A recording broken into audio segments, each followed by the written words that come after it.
रात का माहौल, चारों तरफ हल्की हल्की रोशनी, लेकिन हवा में एक अजीब सा डर घुला हुआ है। अचानक धुआं, धुआं, मेरे पीछे सब पड़े हैं। बंटी की घबराई हुई आवाज गूंजती है। वो भाग रहा है, तेज और तेज, जैसे कोई उसके पीछे पड़ा हो। धुआं, तुझे मेरी आवाज सुनाई दे रही है? लेकिन दूसरी तरफ से कोई जवाब नहीं आता। कुछ सेकंड की खामोशी, फिर नहीं बंटी, कुछ भी सुनाई नहीं दे रहा। बंटी रुकता है, सांस फूल रही है उसकी। बुद्धू, तूने जरूर कोई गलती की है, रुक जा। लेकिन डर अब और गहरा हो चुका है। प्लान ए, एक खतरनाक साजिश। थोड़ी देर बाद मन्नत, बंटी और कुछ लोग एक कोने में खड़े होते हैं। मन्नत की आंखों में चिंता साफ दिख रही है।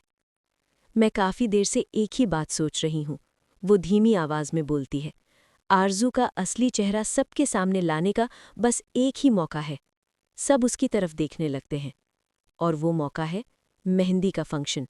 सभी चौंक जाते हैं। जब सब लोग बिजी होंगे तभी हम उसे एक्सपोज कर सकते हैं।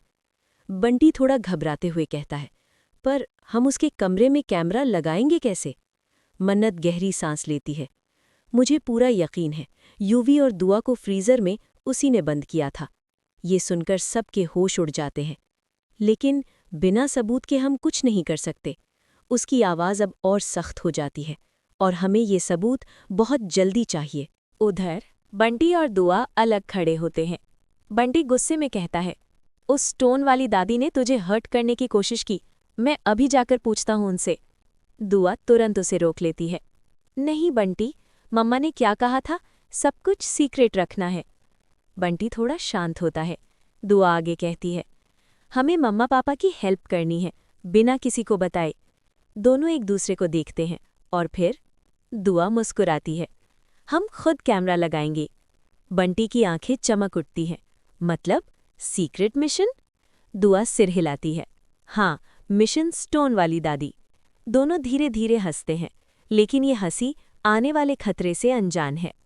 मेहंदी फंक्शन, खुशियों के बीच छुपा खतरा। अब सीन बदलता है। मेहंदी फंक्शन शुरू हो चुका है। चारों तरफ रंग बिरंगी लाइट्स, ढोल, म्यूजिक। लड़कियां हंस रही हैं, नाच रही हैं। लेकिन इस खुशी के माहौल में भी कुछ लोग अंदर ही अंदर बहुत बड़ी साजिश रच रहे हैं। विक्रांत को बुलाया जाता है। आज तुम्हें यशु का नाम अपने हाथ पर लिखवाना है। वो थोड़ा असहज हो जाता है। आंटी, उसकी ज़रूरत नहीं है। लेकिन सामने से जवाब आता है, ज़रूरत क्यों नहीं है? शादी होने वाली है तुम्हारी। ये सिर्फ रस्म नहीं, एक वादा होता है। विक्रांत चुप हो जाता है। उसे मजबूर कर दिया जाता है। इसी बीच एक और ट्विस्ट आता है। मन्नत, तुम एक गाना क्यों नहीं गाती? सबकी नज़रें मन्नत पर टिक जाती हैं। वो मना करती है, मुझे बहुत काम है।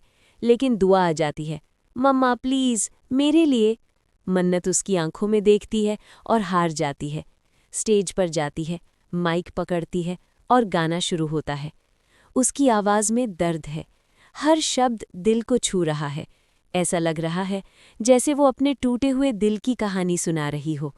सब लोग चुप हो जाते हैं। माहौल भावुक हो जाता है। गाना खत्म होता है, तालियां बजती हैं। लेकिन तभी कोई उसे पैसे देने की कोशिश करता है। ये तुम्हारी बख्शिश। मन्नत की आंखों में चोट साफ दिखती है। तभी विक्रांत आगे आता है। ये गाना अपनी बेटी के लिए था, किसी इनाम के लिए नहीं। पूरा माहौल बदल जाता है। उधर बंटी और दुआ धीरे धीरे छुपते हुए कैमरा लेकर स्टोन वाली दादी के कमरे की तरफ बढ़ रहे हैं। जल्दी कर, मम्मा का गाना खत्म हो गया। बंटी घबराया हुआ है। मुझे अच्छा नहीं लग रहा, लगता है हम कुछ गलत कर रहे हैं। दुआ उसका हाथ पकड़ती है। हम सही कर रहे हैं, सच के लिए। दोनों दरवाजे के पास पहुंचते हैं। दरवाज़ा थोड़ा सा खुला है। अंदर अंधेरा, डरावना सन्नाटा। बड़ा ट्विस्ट आने वाला है। उसी वक्त दूर कहीं एक फ़ोन कॉल होती है। ये शादी नहीं हो सकती। विक्रांत को सच बताना होगा। दुआ उसकी बेटी है।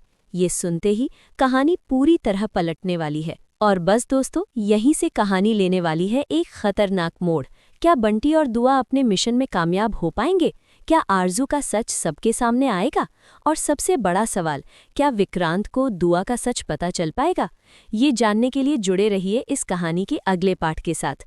अगर आपको ये कहानी पसंद आई हो तो लाइक ज़रूर करें, कमेंट करके बताएं आपको कौन सा सीन सबसे ज़्यादा पसंद आया और ऐसे ही मज़ेदार और सस्पेंसफुल स्टोरीज़ के लिए चैनल को सब्सक्राइब करना बिल्कुल मत भूलना।